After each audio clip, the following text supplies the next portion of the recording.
dito. Ang isang prinsipyo sa international law ay ang isang bansa na walang extradition treaty sa anumang bansa, wala siyang obligasyon na mag-repatriate sa mga nahuhuli niyang mga tumatakas sa batas.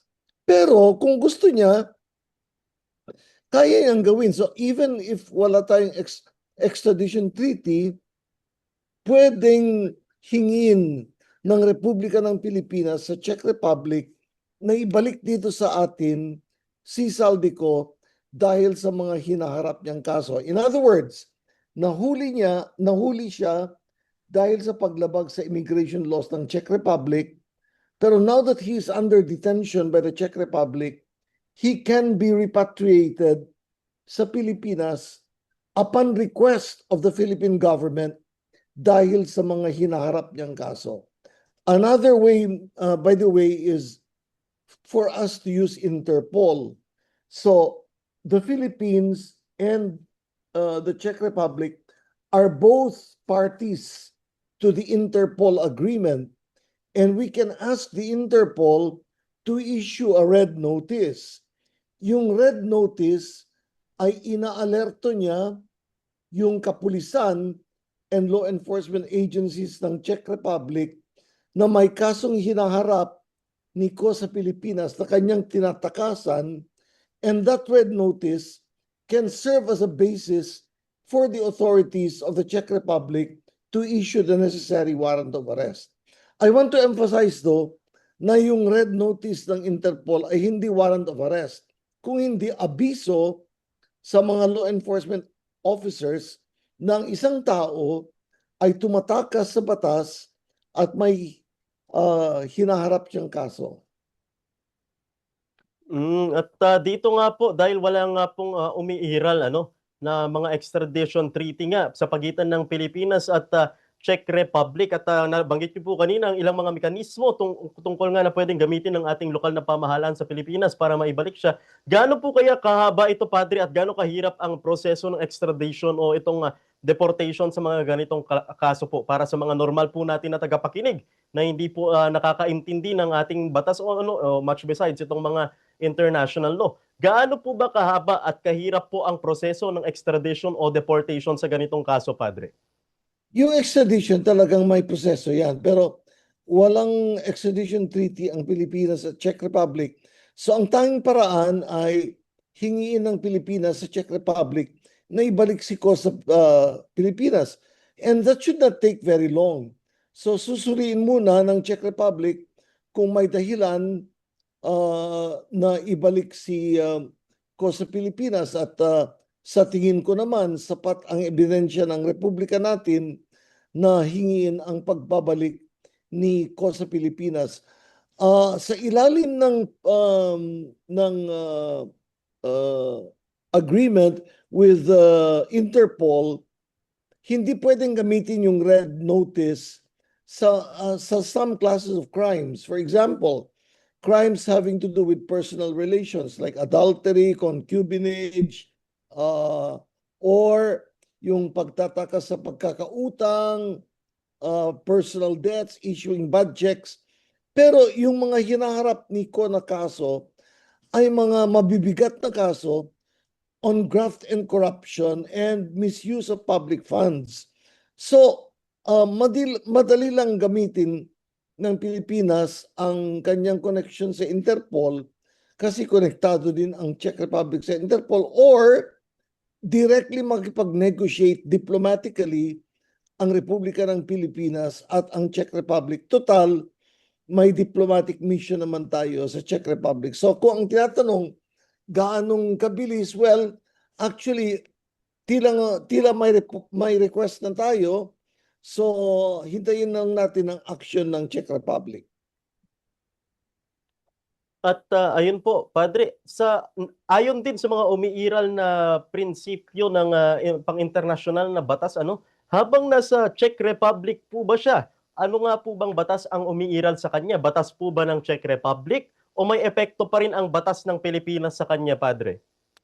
Well, under the principle of territoriality, habang siya ay nasa Czech Republic, sakop siya ng mga batas ng Czech Republic. Pero hindi ibig sabihin na natakasan na niya ang mga batas natin kasi nga wanted siya dahil sa paglabag sa batas ng Pilipinas.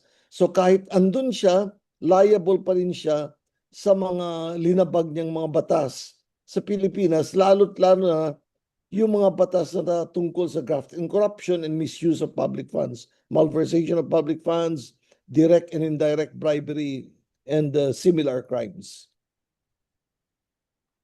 At ayun nga po, marahil ilan sa ating mga kabombo dyan ay nagtataka na baka nga natatagalan itong pagbalik niya dito sa Pilipinas dahil binibigyan siya ng pagkakataon upang tumakas. Para malinaw, Padre, ano po ba ang mga karapatan niya bilang isang detainee sa ilalim ng international law? Bilang isa po siyang alien nga na matatawag dito sa Czech Republic, may karapatan po ba siyang to plead his case habang nandun po siya sa ibang bansa para tuluyan nila siyang pakawalan, or uh, uh, diretso na po siyang i-extradite papunta dito sa bansang Pilipinas, Padre? Usually, ang isang alien or foreigner na tumatangkang pumasok sa isang bansa na walang kaukulang dokumento ay kaagad pinapaalis yan, binabalik yan. Kung tinatanong kung anong karapatan niya, may isang karapatan na pinagtatanggol ng international law at yun ang karapatan na tinatawag na consular visit.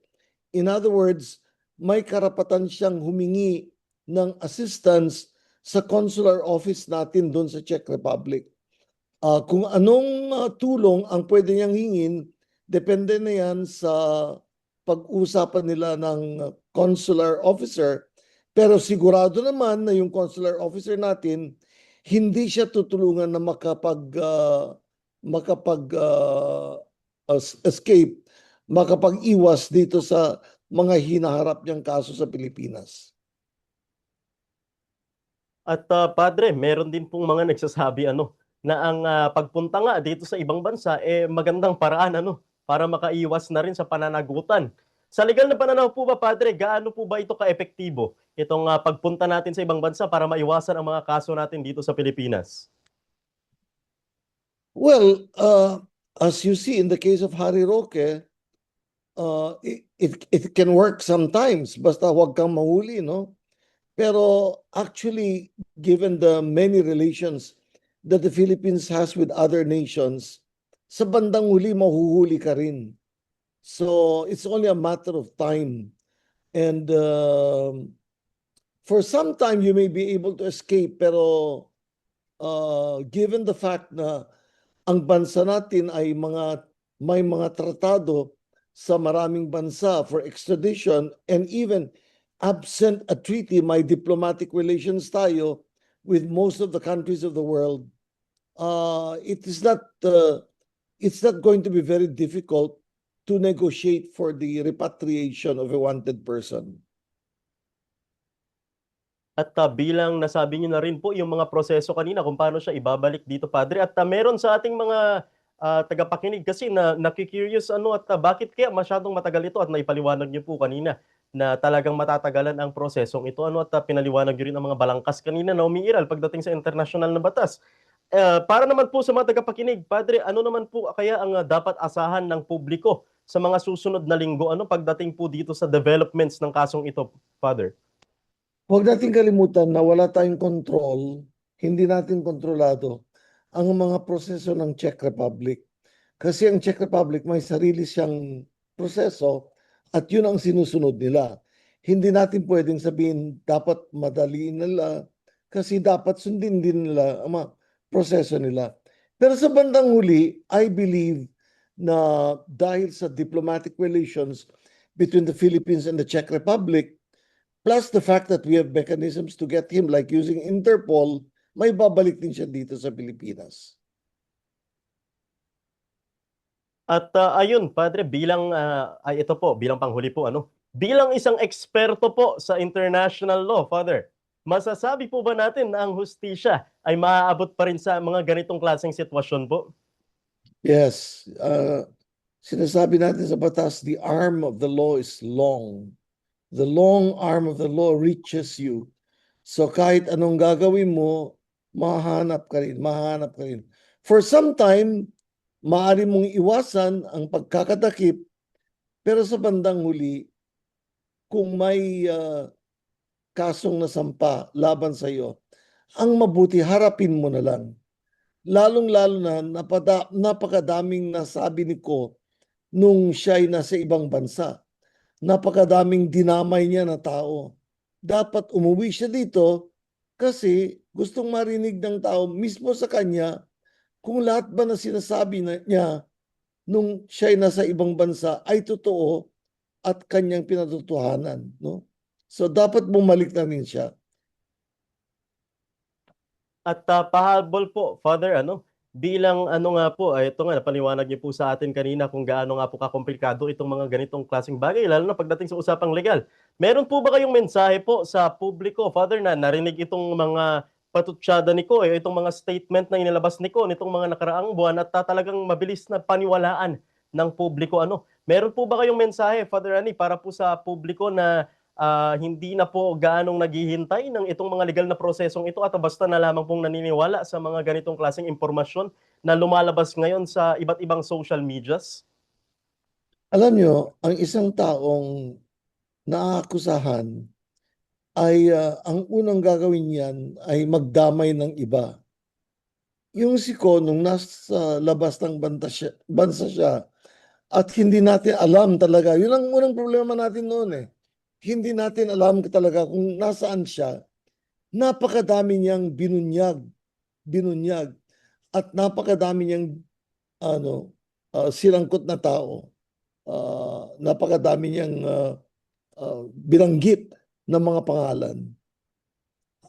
Bakit hindi dapat paniwalaan kaagad? Kasi walang opportunity na patunayan kung totoo man ang kanyang sinasabi.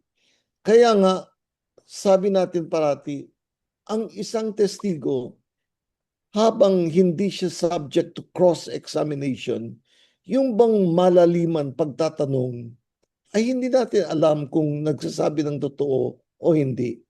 So, sa ngayon, ang narinig pa natin yung mga binigkas ni Ko, yung mga sinangkot niyang tao, yung mga binunyag ng mga bagay-bagay, hindi natin alam kung totoo o hindi. Kasi kung nasa malayong lugar ka at hindi abot ang mga proseso ng ating bansa, maaari mong sabihin kung anong ibig mong sabihin. Ibang bagay na yan pag andito ka at subject ka sa cross-examination at malaliman pagtatanong, ay doon natin makikita kung totoo man o hindi ang inyong sinasabi.